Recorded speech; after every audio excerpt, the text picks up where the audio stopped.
Hello, this is Matthew with Technomicon Media, and we're looking at Guild Wars 2, the beta gameplay. I wanted to start out with some character creation. Players can pick from 5 total races, but there was only 3 available for the purposes of the beta test. And then, of course, there's 8 classes based on the Guild Wars 1 class structure that players can pick from.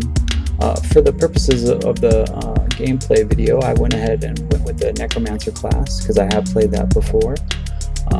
So there's a lot of appearance editing that players can do in terms of editing the size of their character and body type and tattoos and whatnot, and of course facial features and hair colors and all that kind of stuff. And then some really cool things that I wanted to point out is you get to pick some RP elements as well towards the end of the character creation, as well as just wanted to comment on the sort of stylized rendering of the characters from a modeling standpoint. I actually really like it.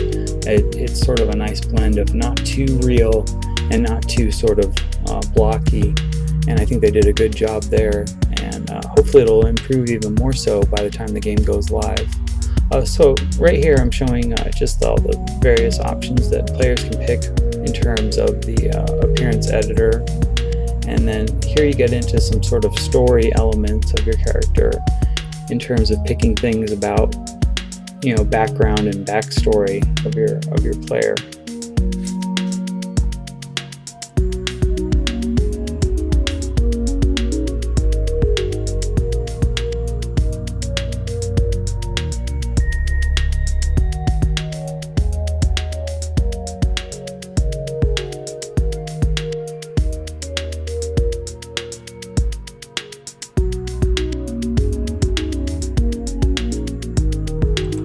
So here's the first look of the actual outdoor environment, and I think it's pretty well rendered, and I think it's a very good look. It's definitely slightly better than say World of Warcraft, or at least on par from what I remember. I stopped playing sort of early Cataclysm.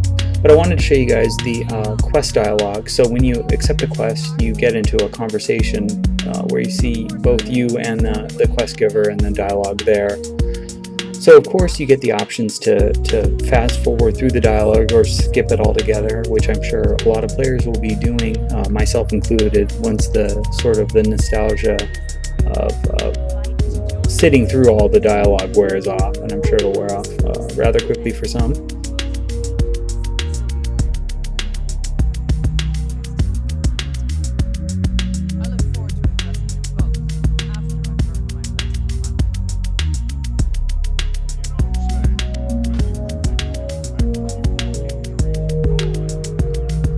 So I wanted to show you guys some of the event combat in Guild Wars 2, just because I thought it was really cool.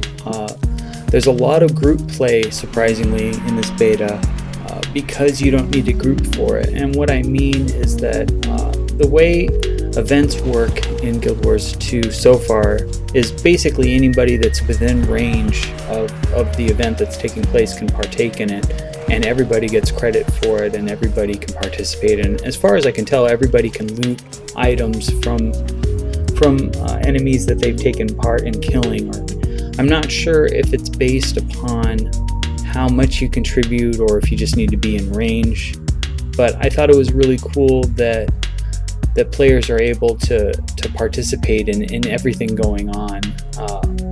And what's interesting is with events, events are not always occurring, so that and this was something when I read about it I was a little concerned, because they mentioned that events only occur and then they're done. But the way, at least in the beta, it works is the events are sort of perpetual, where they have a period, perhaps a time of the day, where they begin and then they go on for a certain period of time, and then they end, and then they some time passes, and then the event starts all over again.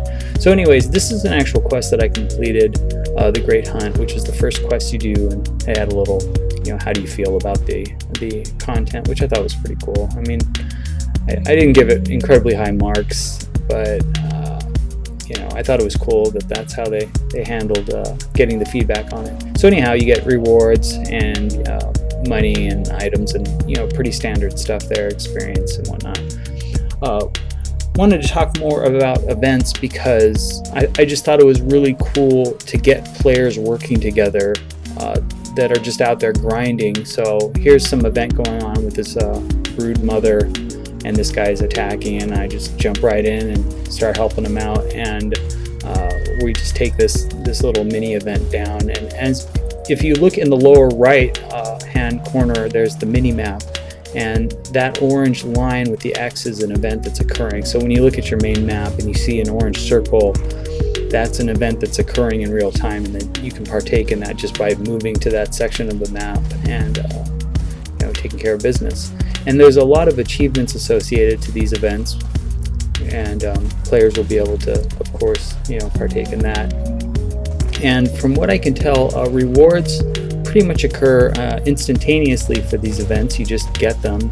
As you can see in the upper right hand corner, I was rewarded some experience and some the purple text is called karma, and I'll talk about karma later, and then of course some money.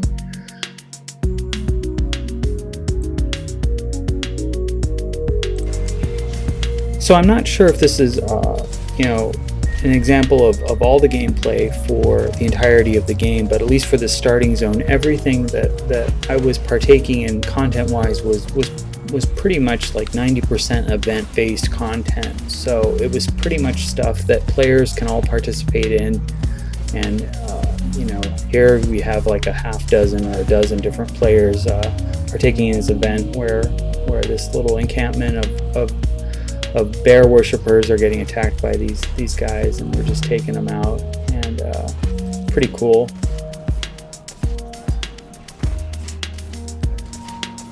The benefit I really see to this event style quest structure is that it really gets players working together.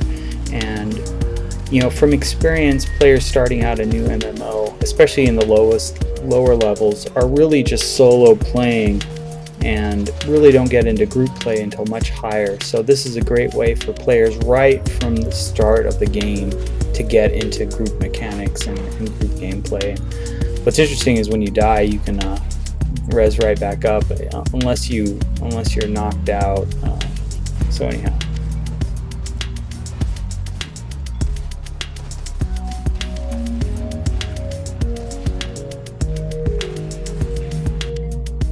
So finally, I wanted to talk a little bit about the reward system associated with these events, because the events reward what is called karma, and that's in the purple text that you can see in the upper right.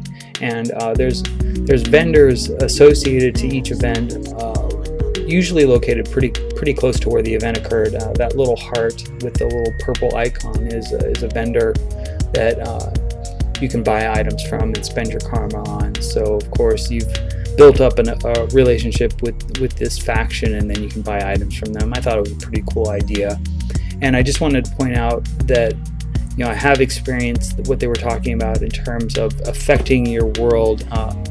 Dialogue with these quest givers and various NPCs changes based upon your faction with them. So certain enemies that were once enemies become allies, and or people greet you differently based upon what type of content you've cleared.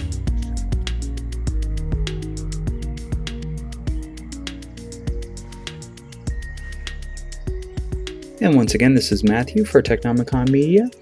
For the full article on Guild Wars 2 Beta, visit our website at www.technomicon.com. And thanks for watching.